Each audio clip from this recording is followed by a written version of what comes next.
ভাতিজা মুহাম্মাদের মা নাই, আমার ভাতিজা মুহাম্মাদের বাবা মোরা।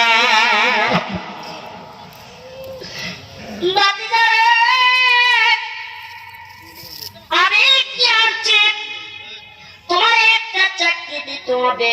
কাদিজাতুল কুবরা রাদিয়াল্লাহু তাআলা আনহা মক্কার মধ্যে সবচাইতে ধনিষ্ঠ ব্যক্তি ছিল।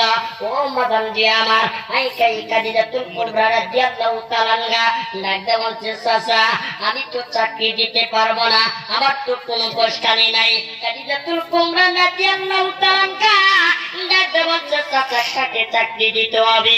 বলে মুহাম্মাদের চাকরি দিতে হবে।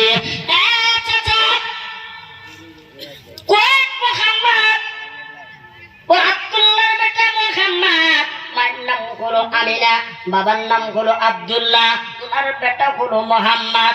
ওই মোহাম্মদকে চাকরি দিতে হবে। যখন মোহাম্মদের কথা বলেছেন, আব্দুল্লাহর বেটা মোহাম্মদের নাম যখন বলেছেন,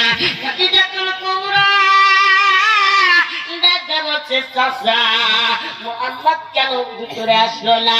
বলে খাদিজা যে তোমার অনুমতি ছাড়া ভিতরে প্রবেশ করবে না।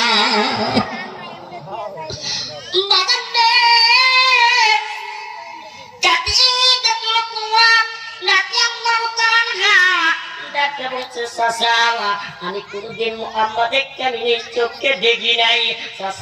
আমি মুহাম্মাদের নাম শুনেছি, যে নবী একবার দেখলে তামাম গুনাহ কেটে যায়। নবীরে দেখলে, আদর্শ নবীরে দেখলে আমি একটু দেখতে চাই, আমি নবীর প্রেমে পড়তে চাই। আমি সারা জীবন মায়ের নবীর নাম শুনেছি, কিন্তু আমি নবীরে দেখি নাই।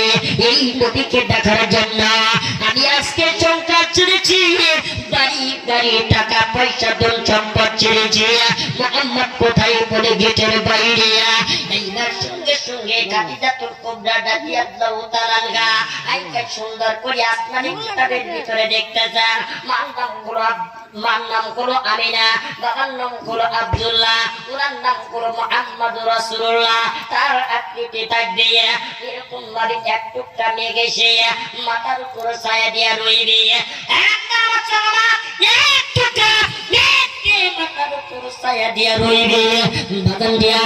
দুই পাশে দুইটা সাপ এরকম পাহারা দিবে। তার ভিতরে নূর চমকাবে। এইটা খাদিজাতুল কুবরা রাদিয়াল্লাহু তাআলা আনহা আসমানের কিতাবটা করে সারা জীবন পড়ে দেখতেছে, কিন্তু কোনোদিন বাস্তবে দেখেন নাই। যখন মুহাম্মদ